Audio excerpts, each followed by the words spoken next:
तो वही बीबीसी द्वारा प्रधानमंत्री नरेंद्र मोदी के खिलाफ दुर्भावना ने प्रेरित गलत तथ्यों पर आधारित डॉक्यूमेंट्री पर विवाद बढ़ता ही जा रहा है, जहां केंद्रीय मंत्री किरण रिजिजू ने डॉक्यूमेंट्री को प्रोपेगेंडा करार दिया है, तो वहीं भाजपा ने भी इस पर कड़ी आपत्ति जताई है। इस बीच सैकड़ों पूर्व नौकरशाहों, पूर्व राजदूतों और पूर्व सैनिकों ने बयान जारी कर इस डॉक्यूमेंट्री को भारत के विरुद्ध करार दिया है। प्रधानमंत्री नरेंद्र मोदी पर बीबीसी की प्रोपेगेंडा डॉक्यूमेंट्री पर देश में खूब विरोध हो रहा है। इसी विरोध के बीच कानून मंत्री किरण रिजिजू डॉक्यूमेंट्री को लेकर रविवार को जमकर बरसे।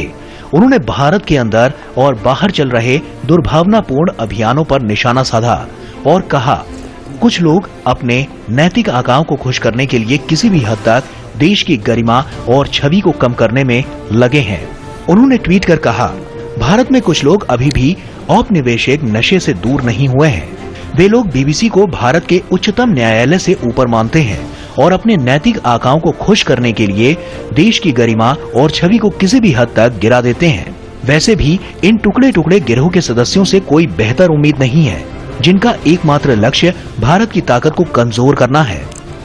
भारत में हर समुदाय के साथ अल्पसंख्यक भी सकारात्मक रूप से आगे बढ़ रहा है। भारत की छवि को भारत के अंदर या बाहर शुरू किए गए दुर्भावनापूर्ण अभियानों से अपमानित नहीं किया जा सकता। प्रधानमंत्री नरेंद्र मोदी की आवाज 1.4 अरब भारतीयों की आवाज है।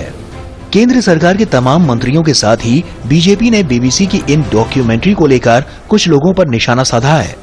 मोदी को गाली देते देते टुकड़े टुकड़े गैंग देश के सामर्थ्य पर भी गाली देने लगते हैं, देश के शौर्य पर भी गाली देने लगते हैं, और इसीलिए हर चीज में मोदी को गाली देना टुकड़े टुकड़े गैंग का एक नया अभियान चला।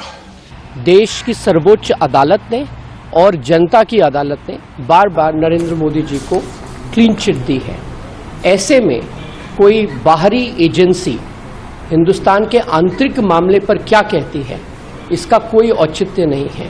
खासतौर की एक ऐसे देश की एजेंसी जिसका खुद का इतिहास लोगों को दबाने का, लूटने का और ह्यूमन राइट्स को अब्यूज करने का रहा है। इससे पहले विदेश मंत्रालय ने बीबीसी की डॉक्यूमेंट्री को एक ऐसा प्रोपेगेंडा बताया था जो औपनिवेशिक मानसिकता से प्रेरित है। तो ये प्रोपेगेंडा पीस है और सिर्फ इसका एक कोई डिस्क्रेडिटेड नैरेटिव जो कह रहा था उसी को बढ़ाने के लिए एक एफर्ट है। इसमें एक बायस जिसे कहते हैं और एक कंटिन्यूइंग कॉलोनियल माइंडसेट है और इसमें बिल्कुल ऑब्जेक्टिविटी नहीं है। वैसे खुद ब्रिटिश सरकार भी इससे पल्ला झाड़ चुकी है। पिछले हफ्ते ही ब्रिटिश संसद में पाकिस्तान मूल के इमरान हुसैन ने बीबीसी की विवादित डॉक्यूमेंट्री पर ब्रिटिश प्रधानमंत्री ऋषि सुनक के विचार पूछे थे।